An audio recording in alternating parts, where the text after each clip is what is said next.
C'est bientôt la trêve internationale et aujourd'hui, on va voir comment sont organisés les matchs amicaux.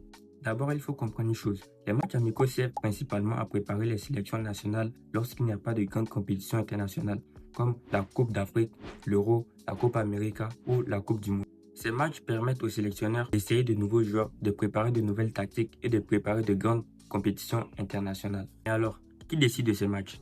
En réalité, ce sont les fédérations elles-mêmes qui organisent les matchs amicaux. Par exemple, la Fédération française de football peut organiser un match amical contre la Fédération de la Corée du Nord. Donc, pour organiser un match amical, une fédération nationale contacte une autre fédération nationale. Et si les deux fédérations sont d'accord, on vérifie si la date est bel et bien disponible, selon le calendrier officiel de la FIFA, que l'on appelle fenêtre internationale.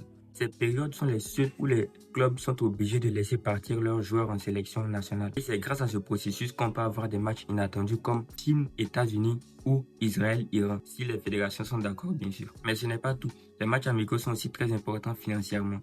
Ils sont souvent financés par les sponsors, la billetterie et les droits TV. Parfois, certaines entreprises organisent même des tournées pour que les sélections deviennent plus célèbres dans d'autres pays et aillent jouer dans ces pays-là.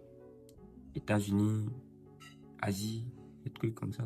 Donc pour résumer, une fédération contacte une autre fédération. Les deux fédérations se mettent d'accord. La date doit correspondre au calendrier de la FIFA et le match amical est officiellement programmé.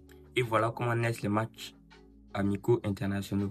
Si vous avez aimé la vidéo, likez et abonnez-vous. On vise les 100 abonnés. Et dites-moi en commentaire si on pourrait voir un jour un match Chine vs États-Unis ou Iran-Israël.